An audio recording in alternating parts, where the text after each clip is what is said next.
Hello friend, and welcome to Borgcast Original Series 2.23 with Peter and Anne-Marie. Hello. And tonight we is covering Patterns of Force. Which I keep hearing in a strange voice that I think must have been saying something else. Patterns of Force, but that's not what the voice was saying originally, and it's probably something from my childhood that's weird and obscure. Okay, well, thank you for that. Little insight into your crazy brain, but there we are. Is there a cartoon character that said something like... It's Maximum Force! That was Hogs of War. Wow. Yes. Okay. Which is a computer game on the PS1. To give you some idea of how long ago that was. Well, that's where my brain went then. There we go.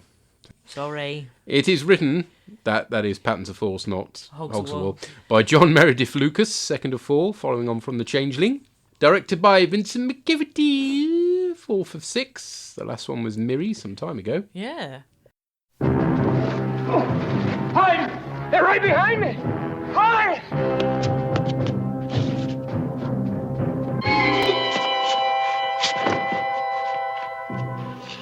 Your uniform, Captain. You should make a very convincing Nazi. She captured a Seance spy that was attempting to assassinate the Fuhrer. Guards.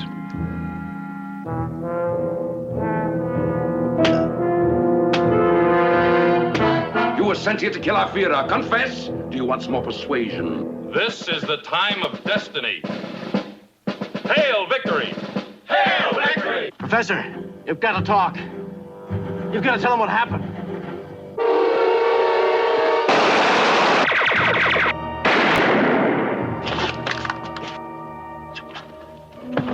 Now we've finished the job.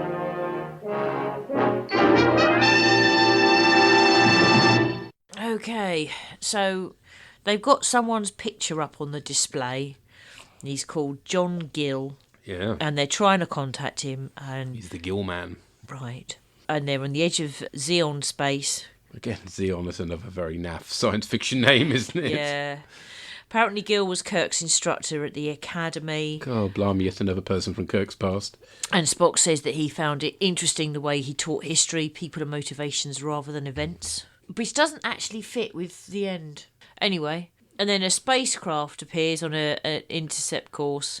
It's an unmanned probe carrying a nuclear warhead, which is the civilization that John Gill was sent to observe shouldn't be at that level. Yeah, so in the original version, it's just a reuse of the effect used for the Orion ship in Journey to Babel, so just a glowy blob. The remastered version has a glimpse of something that actually looks vaguely like a warhead, but they show it so far in the distance it could be anything, to be honest. I don't know why they bothered. Yeah.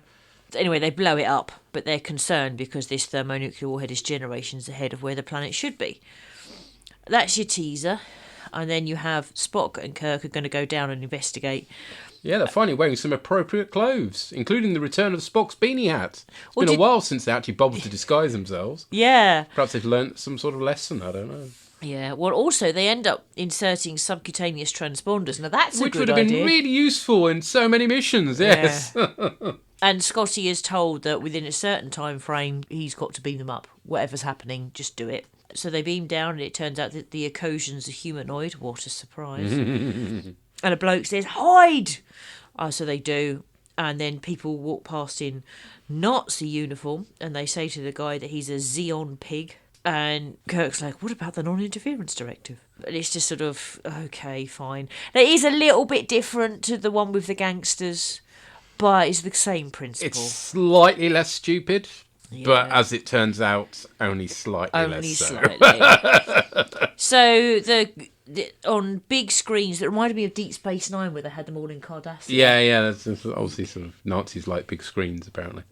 You see some Nazi propaganda film, which is actually, you ever heard of Triumph of the Will? No. It was produced by, I think, Goebbels, and so it's a classic piece of Nazi propaganda, basically. But it's obviously re-narrated by somebody called Bart LaRue, who previously we heard as the voice of the Guardian of Forever. Oh. It says that their glorious capital is soon to be Xeon free. They're soon approaching the final decision, which is clearly the final solution. Yeah, at least they don't use exactly the same phrase. Well, yeah, but in the way they they do use later exactly the same uniforms. on. Yeah. John Gill is the Fuhrer. So then they collar some people and nick their uniforms, and I like the fact that Spock says to Kirk, "You should make a very convincing Nazi," and I'm grinning at that. Harsh, yes. I mean, but they make the comment that Shatner points out the huge improbability of parallel development.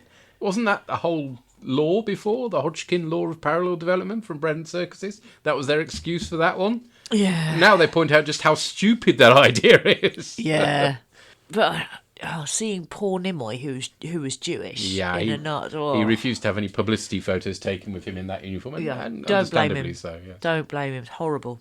By the way, the guy that they were warned by and sort of they joins them for most of the episode is called... He seemed vaguely familiar, the actor. Yeah, Richard Evans. He's not somebody that was anything he'd done particular that I thought, oh, yes, I recognise him from that. But his character's called Isaac, I-S-A-K. And isn't his brother Abraham or something Abram, like that? yes. Yeah, Abram, yeah. It's subtle, this, isn't Yeah. it? Spock is ordered to remove his helmet, which of course shows his ears. So then they're captured and whipped, and you see green blood on Spock's back. Kirk keeps asking to see the Führer. The chairman appears and says to the SSS, that's the SSS? That's the really, really strict ones, the SSS.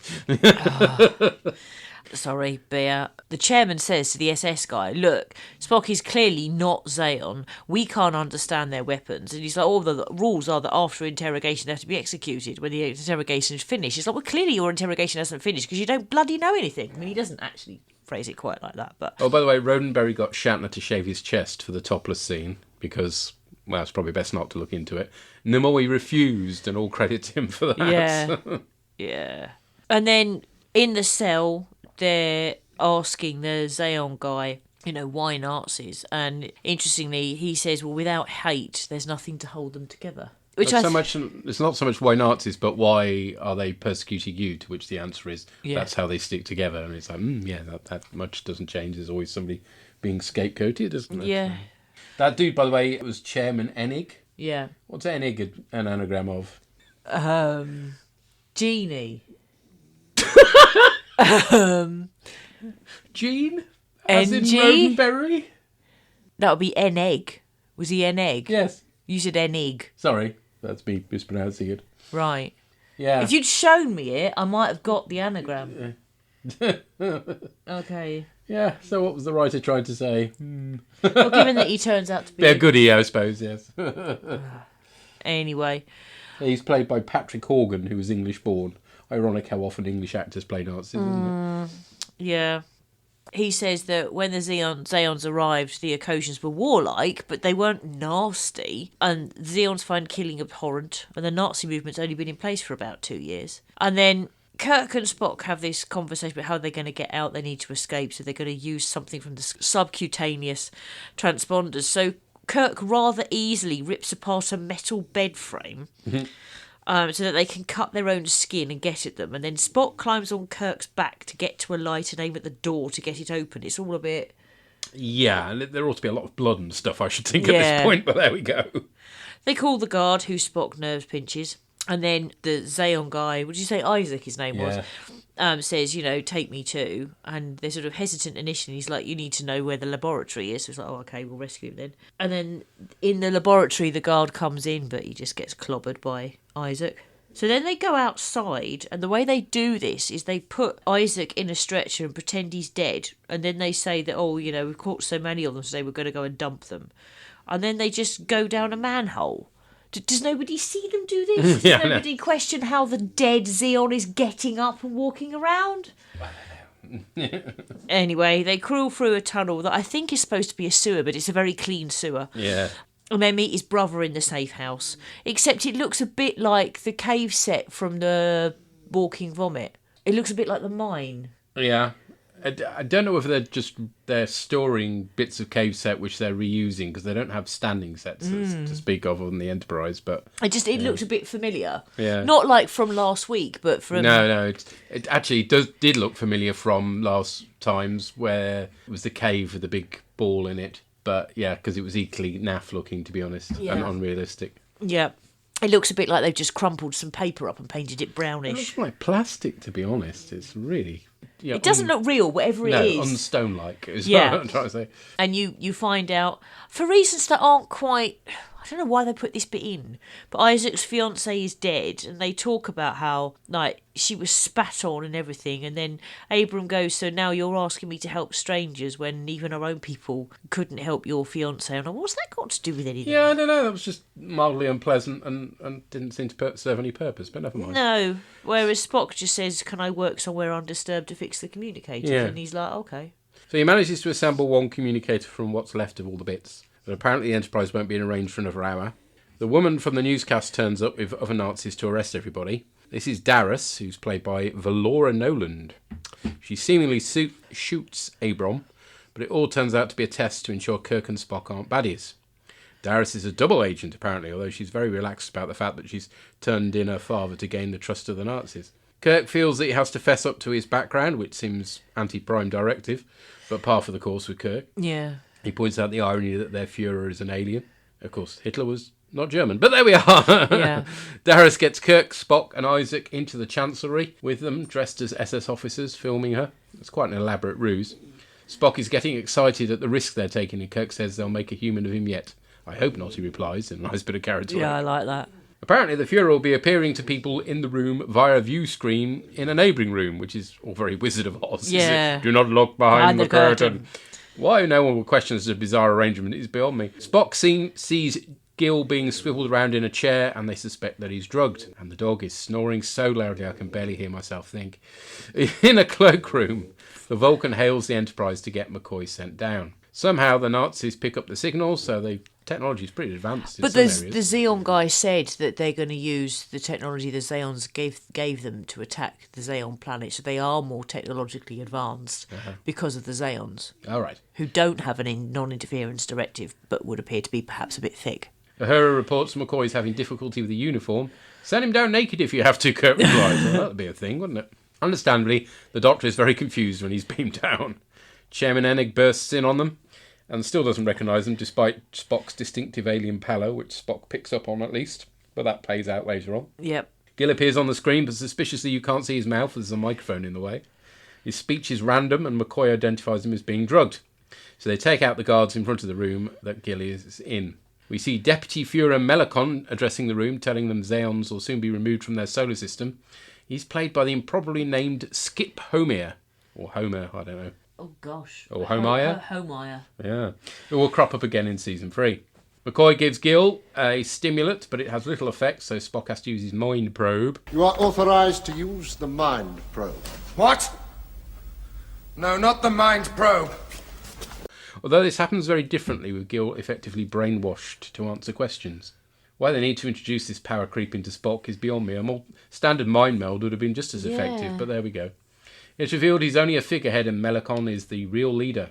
Which, that was bloody obvious, wasn't it? Yeah. I mean, I didn't need a bloody mind meld to tell me that. The Führer says he introduced the Nazi system because it was the most efficient Earth had known. Which is bollocks. Yes, that was debunked in the late 60s. When was this filmed? Oh, hang on a minute. So they really hadn't got their fingers on the pulse, had they?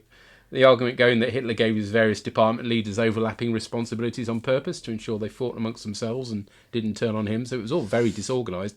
Funnily enough, that's one of the reasons why they lost the war. Yeah. It also doesn't explain why Gil replicated the uniforms and vehicles so precisely. I mean, you could take the model of Nazi. I mean, it's stupid enough to do it, but then to do exactly the same uniform, you begin to think that maybe he had some sort of fetish here. Yeah. Also, I mean, okay, I suppose maybe back then they didn't know how efficient, for example, the Japanese rail system was going to be. But Japan's way more efficient, isn't it? Yeah, it was a joke in the 60s, though, Japan, wasn't it? If it was Yeah. made in Japan, it was not very good. So Only they if weren't you gonna were go down that American, route. because... We used to say that as well, did to be we? fair, yes. Okay, My dad- I knew Americans did, just because they wanted everything American to be the bestest. Exactly, yes. Best of the best of the best, sir. But, so, okay, what else could they have gone with? I mean, was the Ottoman Empire efficient? There must have been really efficient Chinese states. They invented all sorts of shit and their empire was massive. I think the problem with most empires is, as they make the point at the end of the episode, that one person ends up getting loads of power, all goes to their head, and then it all goes to pot as a result. So, they're inherently weak, these sort of governments. Oh, okay. As admirable as some people seem to find them, because they appear to be organised, but they're not generally, because in order to combat all the infighting that goes on, you've got to make sure that they're aiming at each other and not at you, and as a result, things don't get done. It's like the fact that political parties in this country are constantly being stymied by, and shot in the foot by the fact that they're constantly quarrelling with themselves. Yeah. But then it's not like communism was efficient. That didn't work either, did it? No, but same problem. That was leaders argue with one another, and So where is efficient? Or is it just Japan? Is that it? Yeah, I don't know. I don't know enough to be able to answer that one. I mean, Japan has that reputation, doesn't it? It also has an amazingly high suicide rate, and I don't know if the two are connected. But anyway, let's not get stuck into that. Yeah. No, I just wondered if there was clearly the Nazi system is wrong, but it's kind of like, well, where is efficient then? Do you know what I mean? I don't think anywhere's particularly well, is it? It's the problem. Yeah. Because in order to gain power, usually you've got to have an edge of nastiness about you, and Anyway, okay. Spock supposes Gil thought Nazi organisation without sadism would produce a benign but efficient society. But it wouldn't be Nazism if it didn't involve conquering and subjugating weaker peoples. No. Yeah, so surely the Federation would have been a better model, you'd have thought. Isn't that what you're supposed to be representing, Gil?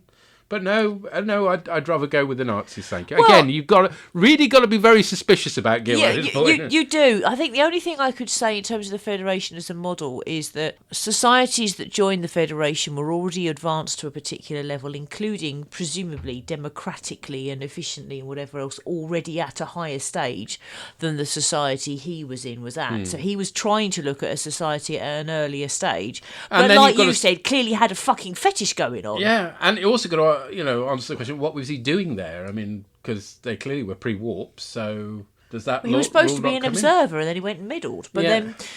Yeah. Also, if he's Federation, why does he have to look at Earth history? Could he not have looked at Vulcan history? Ooh, that would have been... I mean, it depends at what point. Exactly. But they're peace-loving, aren't they? Could he have looked at some kind of other race's history and gone, oh, they did that better? But aren't they peace-loving because of what they went through with the Romulans? So, anyway, you've got to have some sort of awful thing. I mean, same with Earth as well, to be fair. I mean, Earth has to go through the Third World War and the Genetics War and all that stuff before then it comes out the other side as improved. But anyway, Gilly is overwhelmed by the drug. Enig bursts in and they pretend to have captured Spock. Again, he doesn't seem to recognise the others.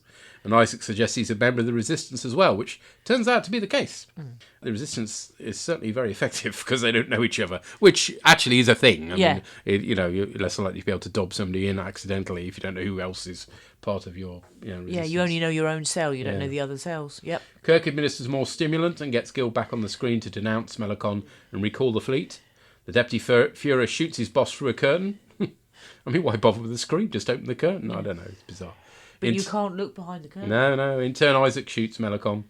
Rather late in the day before dying, Gil confesses the non-interference directive is the only way. Yeah, he messed up on that big time, didn't you? Even historians fail to learn from history, he says. Again, something of a massive understatement there. Who'd have thought introducing Nazism into society would lead it to becoming evil? Spock pretty much voices this back on the ship. Kirk suggests one of the many issues with the Nazi model was that too much power was held by one person. Spock points out there are many examples from Earth history of this. And Kirk breaks them up, saying inaccurately that they've just been through one civil war. Well, the Zeons and Ecosians were from different planets, weren't they? Yeah. Anyway, it's a feeble ending as per usual. Yeah. Now, surprise, surprise, this episode wasn't shown in Germany until 1996 for some reason. I can't think why. Yeah. It's a silly premise, isn't it, really? Very, very silly. I mean, I quite enjoy the story. There's plenty going on. Shatner isn't overdoing it for a change, which after last times is a massive relief. But, yeah, it's a bit of a bizarre... How did anybody think it was a good idea to have a story and think that having a society model on the Nazis would be a good plan? Wow. Yeah, it's stupid. I mean, it's the best of the parallel Earths we've done so far, but that is a low bar. A very low bar. Well, actually, I disagree. Yeah, which one did you prefer to this? The gangster one, because no, I hated that one. I'm not saying it's good, don't get me wrong, but I found it more fun. That was meant to be a comedy. Well, this one's got some comic moments in it, but obviously there's a limit to what they can do when they're doing Nazis. So yeah, but so I found the gangster one more fun, but it's not like, the gangster one's good No. It's like, I don't know. It's hard to say which is dumber, to be honest. I mean, the whole thing about having the Bible that's, the history of mobsters in Chicago is stupider than this, but this is still pretty damn stupid. So. But then this involves somebody who's supposedly an historian. Yeah. Going, oh, yeah, let's be... So, I know. It's a tough call. They're both crap. They are both crap. It's just that personally I enjoyed the Bread and gangster circuses is worse just because that's just like, oh, look, we're in a society that's exactly the same as, Roman Earth because chance, apparently. Yeah. Wow. I don't know. It's all... I wouldn't call this toss. I would. Okay, well, split vote on this one. I mean, it's not great, don't get me wrong. I'm not saying it's classic, but because I enjoyed it enough to almost give the stupidity of it a pass, but not quite. Yes, No. there is. Yeah. No.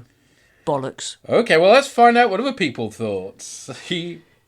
And we heard from Boss, who writes, when this episode started, I thought someone had just put a poster of an old man up on the wall behind Spock's station. Turns out there was a screen there showing a picture of the man they were looking for, but I don't remember that screen being used before. Oh, that's a point. Have we seen anything on that screen? Yeah, well, there's usually like a starfield and a few lines and stuff. This is the first time it's been used for that sort of vague picture. Yes. Clearly the premise of this episode was let's remake a piece of the action with Nazis. Other than the ending, the two episodes have an awful lot in common. They both have societies based on 20th century Earth, Kirk and Spock beaming down alone, dressing up, getting captured, escaping and getting captured again. I wonder if a war film had just finished filming in the same studio and they were able to borrow the uniform. Well, I mean, that's the obvious answer to why ridiculously they have exactly the same uniforms as they did in Nazi Germany. Yeah. Because they've just raided the dressing up box. Yeah. Clearly, including Nazis makes for difficult subject matter.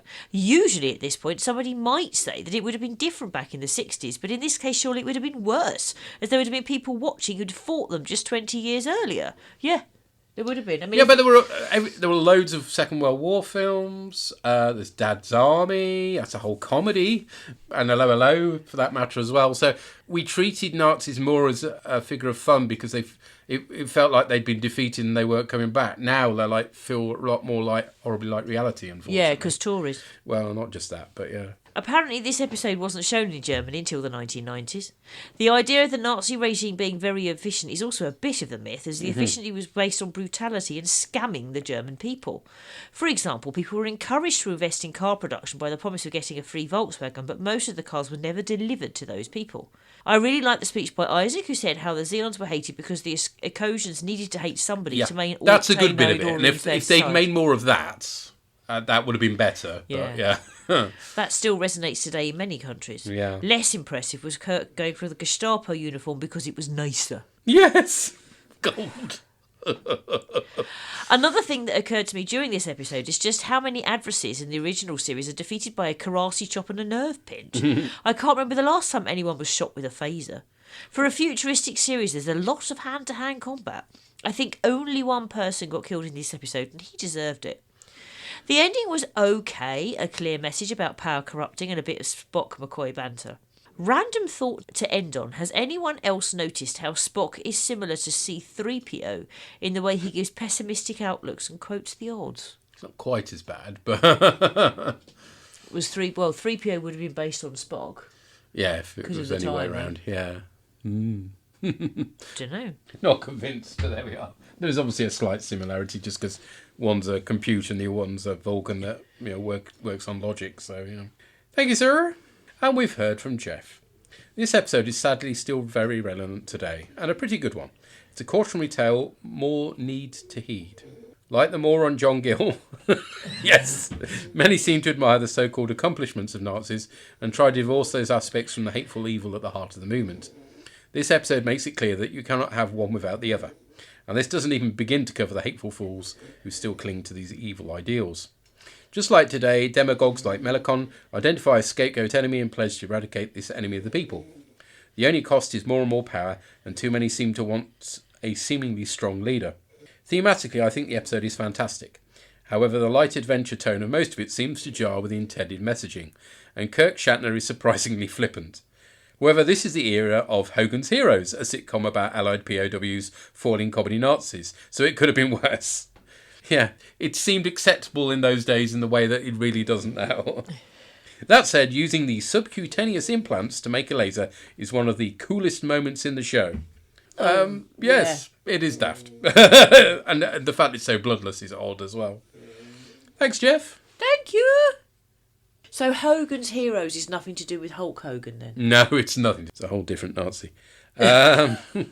Is it Sampo and Yon? Yeah, how does this translate for Finland, I wonder? Blimey, O'Reilly, let's find out. Yeah. Hello. Hello. So we just watched Patterns of Force. What happened in it? Well, I did not see this coming. Oh. Oi. Yes, well, someone somewhere probably thought that wouldn't it be neat if there would be a planet filled with Nazis? I'm sure that Spock and Kirk in Nazi uniforms is someone's kink, but oh my god. I'm not sure I want to meet those people. No. When Star Trek started, that's basically maybe not what we expected to see. Possibly and maybe. Yeah, so not really sure how to approach this. Okay, so there was the historian and his plan. I mean, there was a planet, things were going badly. So here's an idea. Let's just copy Nazi Germany from the 1930s, like one to one, down to the symbols. And I mean, nothing can go wrong with this plan. Yeah. Although technically, I'm not sure what the episode was trying to say. Okay, absolute power corrupts absolutely. No, that's what they said. Yeah, but I mean, there was the one evil guy, even though there were people spitting on wounded people in the streets and all that, and ready to go to war. And then they just shot the one person, and then everything was fine. Kirk was like, they'll be a great addition to the Federation. That was a very naive thing that there's just one bad person on the top, they shoot him, everything's fine. Yeah, that's true. And in the end, even the Führer weren't the problem. He was like historian and a nice guy. I mean, we just had to laugh when he was making his speech, and I thought that they weren't allowed to show the mustaches or so. I mean, they went all out with the symbols and all that. I think the mustache wouldn't have been a problem at that point. But I guess. I mean, it was so obviously fake. First, I thought it's unrealistic that no one notices that he's clearly not speaking. But then again, in a fascist state, the first person to say that out loud usually disappears or worse. So, yeah. So maybe they accidentally got it right. But they did have this one question if they in when they were in their folio cave. Yeah, tinfoil cave. Yeah.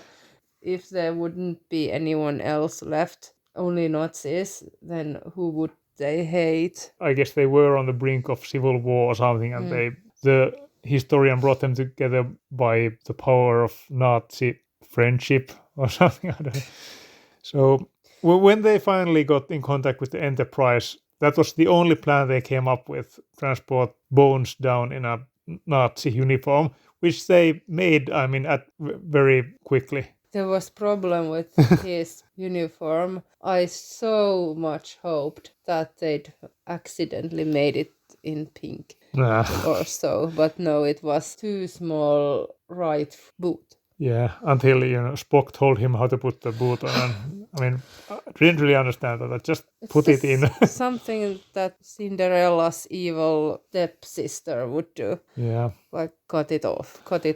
So yeah, I mean, there have been a lot of weird episodes, but this was one of the weirdest and in a pretty different way. And the weirdest thing is that they had a laboratory that changed places. Oh yeah, I mean, they were in the same corridor like 3 times. And every time there was different room on the back of it. Yeah, the set wasn't really big. And yeah, I mean, they needed a laboratory to work out the buttons, but I think like cavemen and mobsters have just... Stupid Nazis. Yes, press button and gun. Yeah, so Nazis were dumb. I guess that's the lesson to be learned from here. So I'm not actually sure, did I enjoy this episode or not? It was so absurd, but also a bit uncomfortable. But it was really uncomfortable. But at least it wasn't boring, I'll give it that. I think it was. Okay. And there weren't violence when she came. Yeah, I mean, I guess sexy Nazi woman would have been too much. But they did have a joke at the end. Did they? I think they had this let's not serious talk. Yeah, and then Kirk was like, let's not have another civil war. Oh, yeah. Yeah, I recognized it was the joke, but such dumb jokes. Okay, but until next time. Absolutely. Okay, bye-bye. Bye-bye.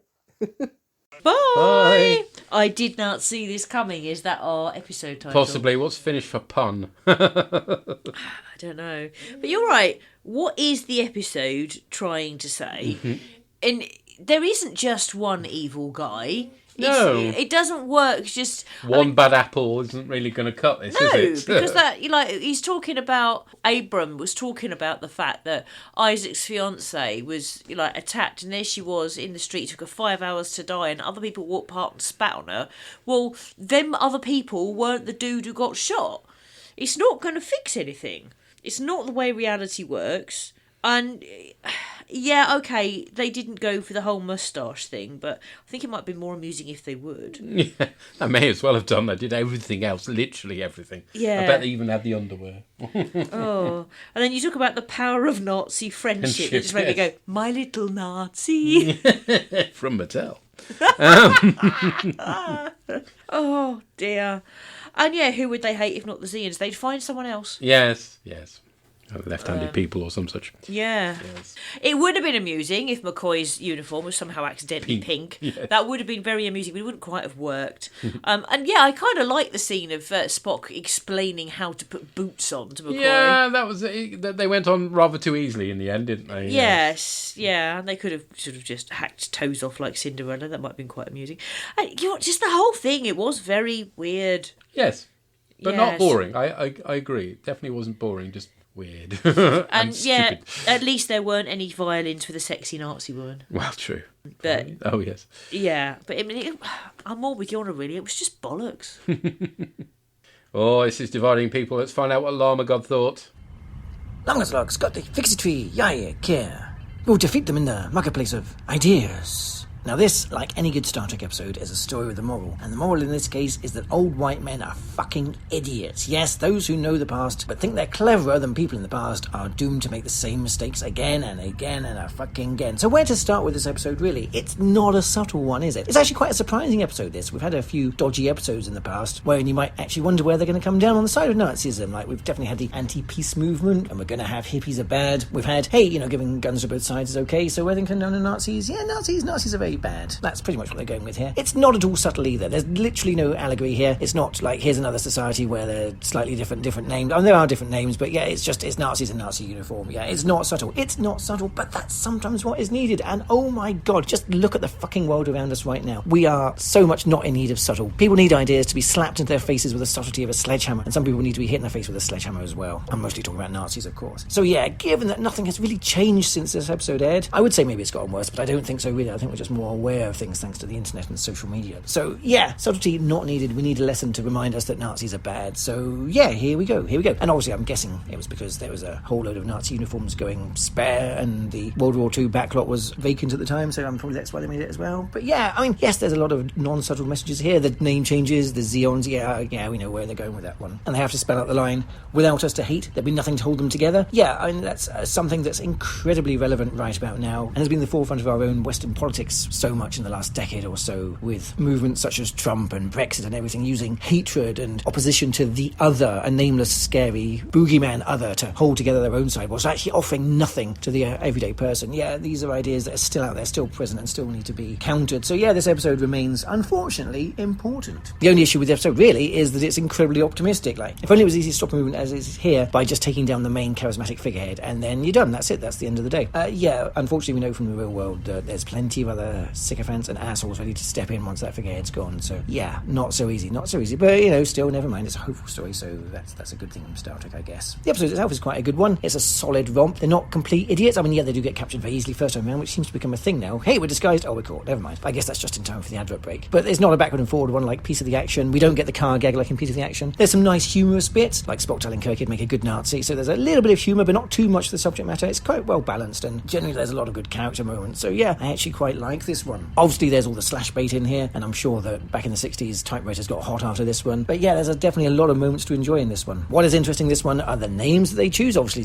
that's an obvious one. We have the party chairman, Enig. Yeah, that's Gene backwards. Is someone trying to make a comment there? Are they trying to say that a certain Gene looks like a bad guy, but is actually a good guy? I don't know. A lot of things you can read into that, so I'm just going to leave that there for other people to ponder right now. But the most interesting one is when they do the whole rule of three thing, where they mention potential despots in Earth's past. Obviously, you get the usual rule of three, where you have the great writers of history like Shakespeare, Dickens, and Pulas of Vulcan. Yeah, that's what the thing. We're used to that. So when they rattle off a whole list of names of people in the past, like Caesar, Napoleon, Hitler, and Li Kuan, that made me stop, and definitely made Joe stop as well, because Li Kuan is actually a real name and a real person. And the question is, what are they actually doing here? So Lee Kuan Yew was the Prime Minister of Singapore at the time, and had been for a decade before this episode was filmed, and remained Prime Minister for a few decades after that. And so the question really is, were they inferring that about the Prime Minister of Singapore, that he was going to go on to become something? Now, it's entirely possible the name was picked just because it was sounded exotic. You know, they wanted to do the rule of three thing, they wanted a future name, they figured that there might be a mysterious threat from the east, so Li Kuan was just a name that was in the forefront, and so they picked it. I mean, because the name is wrong. Li Kuan wouldn't have been his name, because that's not how Chinese work. Li, of course, being the family name, so yeah, that wouldn't have worked at all. So it's entirely possible they just went with that. Or it could be that the writer of this episode actually expected Singapore to become dangerous. Now, that sounds like a weird thing to say, but in 1967, Singapore hadn't long been independent from Malaysia, and in the run-up to when this episode would have been written, as I say, this was filmed in early 1968, so it would have been written during 1967. In 1967, Singapore finally created its own military navy, and it instituted national service. So it's entirely possible that someone looking from the West would be looking at this small country very rapidly coming together and starting to build up a military force, and they might be worried and wondering what was done there. And at the same time, and possibly more terrifying to American and capitalist audiences, at the same time making sure that the lives of the people were actually good and comfortable, and that people had the necessities to live their lives comfortably. So yeah, that's something that Western society would never fully understand, and still doesn't to these days. So I can definitely see why Singapore could have been potentially seen to be a threat there, but unfortunately I can't find anything much about it, and so it remains unanswered as to whether the writer was actually referencing the Prime Minister of Singapore, or whether they just heard the name, picked the name, and went, yeah, okay, that sounds mysterious enough that we can make them a future bad guy for the planet. But yes, interesting names aside, and yeah, that's what kept me up long after, trying to figure out what was going on there. This episode is an enjoyable one. It's, as I say, it's not subtle, but sometimes subtlety is not needed. So yeah, I like this one. So as ever, I'm willing to try to find out what everyone else made of these. I hope that no one else is doomed to repeat the mistakes of the past. And until next time, glory to you and your cast. Thank you, sir. I didn't know about Li Kuan. Yeah, I suspect it was just a scary sounding name to Western ears, rather than specifically supposed to be somebody, because usually the last name is a future name, and but it's, I mean, I suppose it could be one of those things where the person writing the episode had heard it somewhere, didn't recall where he'd heard it, or even necessarily the fact that he had heard it and picked it, but the reason it occurred to him to pick it is because maybe it had been a news item if the US was starting to see somewhere that wasn't capitalist but doing well as a threat, which, you know, it tends to. Or it could have been deliberate and he's going to just go and deny it whenever asked because it was sort of under the radar. I don't know. It's a bit like, I mean, how much was it deliberate with the whole Irish reunification thing in Next Gen? Did the person who wrote it just genuinely think it was going to happen because if you look at a map it's fucking obvious? Or was it supposed to be sending a deliberate message that Irish reunification ought to happen? So was this sending a deliberate message that Singapore is a threat? Did the guy think that? Heaven knows. I don't suppose we'll ever know, but there we are. Yeah, the old white men are indeed idiots is definitely a message, I guess. It just is a bit depressing that they got to this point in the future and still not learnt that lesson. Yeah. You know? Well, you say that, but the reason is because who's the show written by? Old white men. I mean, if you want to have a better future, get a more diverse writing room. That's true, and they didn't have them in those days. So. No, they didn't. And we have to bear that in mind, that we can look at something now and think, oh, it'd be better if you did this and better if you did that. They were operating within the constraints of the time, and sometimes... Well, they did know no better. Yeah, now sometimes they could genuinely have done things different. Like last week, where we were criticising the decisions they could have made and didn't about Uhura. That was a choice open to them. Yes. They chose not to do it. Yeah. But sometimes you just don't see, when you're in a culture and in a time, it takes someone from outside of that to point out, like hindsight, or someone from another culture to point out. Well, it's a bit like sort of revisiting Kevin Smith films, which seemed really funny back in the day, but now really don't. But at the time, you just didn't know any differently. So you just thought, oh, this is funny. And now it's like, oh, this is painful. They've used the Paramount backlot to the extent that they've actually used the Paramount production office as the chancellery. Really? Yes, and if you look in the top left-hand corner, you can see some members of the behind-the-scenes crew waving from the window, apparently. Wow. So you can just about see people. I don't know if they're waving, but anyway. Yeah. Yeah, but that was definitely our most positive review. Yeah. Quite the spectrum on this one. Yeah, with me, I would appear to be out on a limb. Not quite so much. I think the honour's with you. Okay, yeah, okay. What about Drew and Tracy? Okay, let's find out. So that was Patterns of Force. Yes. And what do we think of that one then? It's all right. Not bad. Not a classic? I don't think it's a classic, no. Really? Yep. So let's start off where they decide that they have to beam down. Just before you do. Yeah, go on. Chekhov back, Sulu out. Yeah. What's going on here? There's only one of them got a car and they got to lend it to each other and they can only get in. Yeah. Well, Sulu's been back and Chekhov's gone out and now Chekhov's back, Sulu's gone. Yeah. So anyway, yeah, they've got to beam down. They beam down to the Paramount lot. They do beam down to the Paramount lot. And Kirk's in double denim that I have to talk about. Yeah. And like then, Shaky Stevens. Yeah, but Spock looks like fucking tramp Spock. I know. He's like oversized jumper. Well, that's holes Kirk in it. Kirk was like, I ain't wearing the tramp gear. You get me double denim. Yeah, and obviously he had his beanie hat on to hide his ear rolls. Yep. And so they beam down. Yep. And it's the Nazis. I just feel like the reason I don't feel this isn't a classic is because we've got the Paramount lot, we got some Nazi uniforms, got some interior places we could use. That's why it's like, before we had the Romans and then they had the gangsters and now we've got the Nazis, haven't we? At first I was thinking, oh, so why are they going on about the the Nazis and stuff like that? And I'm like, but you're Americans, so they wouldn't have been invaded by the Germans and things like that. And then they Nazis, did not show. Germans, but yeah. Sorry, yeah, the Nazis, and they did show a picture of Hitler. There was some footage there, and I just thought, well, it doesn't make sense. No, I don't quite get it. And quite a lot of this we did make. Right or wrong, hello references through this. I know. Yes. Yeah, I know. Let's just cut to the chase on it. So John Gill says I think the Nazis would be good if we didn't have these xenophobic and sadistic tendencies. This is one of these at least they got the trains running on time. No, the Nazis are never good. No, there is not one aspect you could ever say, the Nazis were good on that. No, that's just wrong. The good thing in this episode is the biggest loser of the 20th century lose again. The Nazis lose once again, don't they? For me, yep. The biggest win of this episode was Kirk No Shirt. Yeah, getting whipped. I did get quite excited about that. Being whipped as well. Yep. But I have to kind of say there was so much continuity error with his the marks with the bloodlines. Yeah, which you say bloodlines, but it's lipstick. We clearly could see that it was lipstick, and one minute it was smashed, and then they were bright, and it wasn't even red. Nope. It was like fuchsia. Yep. So when they were taking out the transponders, yes, I kind of got a little bit lost about this. Transponders, isn't it? You never see that before they've been down so to they a planet. just happen to have an injection into their arm, which then lets them laser beam a lock. But so they basically dug out the transponders with a blunt, what to me looked like a bit of a bed. Scientific ruler. Yes.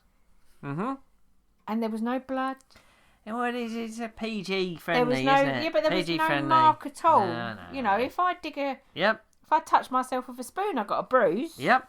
I think the trouble with this episode is it's another Star Trek formula. It's like they've got the Paramount lot. They got the Nazi uniforms. Stop talking about the blinking Paramount lot. What it is, and then what are they? They're captured, and then they escape, and then they're captured again, and then they fake out because they wasn't really captured, and then Spock gets captured. It's every one of these episodes is the same, isn't it? It's like that's the formula of it. Captured, released, captured again, blah, blah, blah. Yeah? And breathe. I am, though, but I think... Crikey. You're getting a little bit too, rolled up there. It's not a bad episode. I don't think it's bad, but it's just not a classic. I'd leave it at that, wouldn't you? I have no words. I'm just like, I can see your face. You're very, enthused. Yes. Anyway, leave it there. Okie dokie. See you later, guys. Bye. Bye. If you touch yourself with a spoon, you get a bruise. Wow. Where are you touching yourself? And should a spoon be going there? You're not supposed to put ice cream there, even if you are hot. There's a series of the hot summers of one of the newspapers, people sticking cornettos up there. It's just not a good idea, okay, folks? And I think Trace needs a cold shower after all that somehow. Yeah. It wasn't supposed to be Hitler in that footage. I mean, it blatantly is, because it's Nazi propaganda film they've reused, but yeah, it wasn't supposed to be. It was supposed to be Gil. Yeah. And in terms of why is there such a big thing in America about the Nazis when they weren't at risk of invasion by Nazis, I don't know that it's necessarily true now, but back then there was a significant Jewish population in Hollywood. And there had been actually for some time, because I can't remember when the Marx Brothers films came out. Was that after World War One? Certainly it was 30s, 20s yes, or 30s, I think the 30s. Mid-war period. Yeah, and so you've got the movie companies like Metro Goldwyn Mayer. They were Jewish, so it's going to matter deeply to people in Hollywood, and arguably the reason they're making things like this, even though I don't like this particular episode, arguably the reason they're doing these sorts of things is to make the Americans aware of what was happening in Europe and what was happening to Jews and why the Jews had come over to the US to escape. Yes, that's a very good reason for them being sort of stock baddies, yeah. Yep. But it's worth seeing if they have transponders in future episodes, because I'm sure they'll prove very helpful if they're captured again. Not just for the breaking them out and using with light bulbs, but for the actual original purpose of, being able to be beamed up after a period of time by the Enterprise. I'm not sure they even have them in fucking Next Gen. They do have subcutaneous Receivers, I think. Yes. Well, that might be by Deep Space Nine. Yeah. Because the Ferengi have them in their ears, don't they? Yeah. Yeah, so it becomes a thing. But, I think there might be a big gap where they've fucking forgotten them. Yeah, I think there is. Which is a shame, because they're a good idea. Yeah. And it's great that they've had it in the 60s, but I think, they probably realised, that's a bit convenient. We better not have those again. Yeah, a bit like the sonic screwdriver in Doctor Who. Well, quite. Yeah. And you're right, Chekhov's back, Sulu's out. Maybe they do share a car. Maybe that's it. And or a dressing room. Yeah. Yeah. Right. Well, if they do share a car, why can't one pick the other one up? Exactly, that's why a dressing room makes more sense. This is true. Okay, fair enough. Okay, finally we hear what the Pieman thought. Hello, Orgs. Barry here, secretly recording from work to talk about patterns of force. Yeah, it's the Nazi Planet one. Very similar, actually, to bread and circuses, and people do get these mixed up. There is obviously some differences between the two. One's Nazis, one's Romans. This one doesn't have some uncomfortable sexual coercion, but has rather too much of a cast dressing up in a variety of uniforms, which is uncomfortable at best. Now, like I say, there's some nice, interesting things here. I wouldn't call them nice. I don't really think there's much nice in this episode, if I'm brutally honest. There's some interesting things in the idea of the race who are being oppressed are from another planet. So, they've actually travelled. They don't have interstellar travel, but they can travel within their solar system. As an interesting touch, and their fear is that, yes, in the need for a focused enemy, they won't just do to be an enemy lurking somewhere out in the stars. They'd need to go and crush them. They were sending fleets at the end, I believe, although we never saw a space fleet, which is rather a shame. But the interim of this is that basically they're there to retrieve a historian who went to look at an alien planet for some reason, and then finding the race on it a bit all over the place, and he decided the most efficient way to reconstruct them was Nazism. Now, I've got to say that makes him a pretty piss-poor historian, even in the, but I could run it well. It would work fine if you just didn't run it as Hitler did. It's a flawed ideology, which would never work, and this was bound to happen. This is what you get when you use Nazis, is the gist of it. And yeah, that's kind of the problem, is that they do seem to try and justify him as well. Yes, in some ways it makes sense. It's like, no, that's actually the realistic bit. More realistic than Romans happened on another planet exactly as they happened on Earth, is that some idiot who knows history but doesn't clearly know much about the ins and outs of history, or is maybe an enthusiast for a certain part of history, and you see plenty of those guys on the internet, clean Wehrmacht people, God, they're an odd lot. Them going, no, we could just try it on another planet, and this will get them up to speed in no time. It'll be brilliant. And it all going horribly wrong, because oddly enough, when you base an entire ideology on crushing others, it goes wrong. The only way this works is if you accept that John Gill, for all that they seem to respect him, was an absolute idiot. And at least, I will confirm the existence of idiots. I see that on a regular basis, compared to the existence of a planet that's done Rome but a bit different.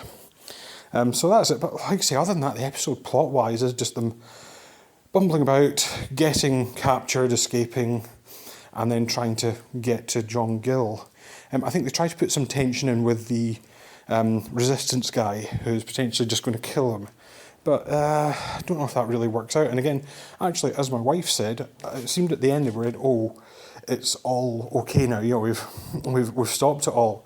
It's like, really, you think that sort of movement's just going to disband because the Führer appeared and said, actually, everyone stop, change my mind, and that the whole thing's just going to die? It's like, no, that's probably seriously stuffed.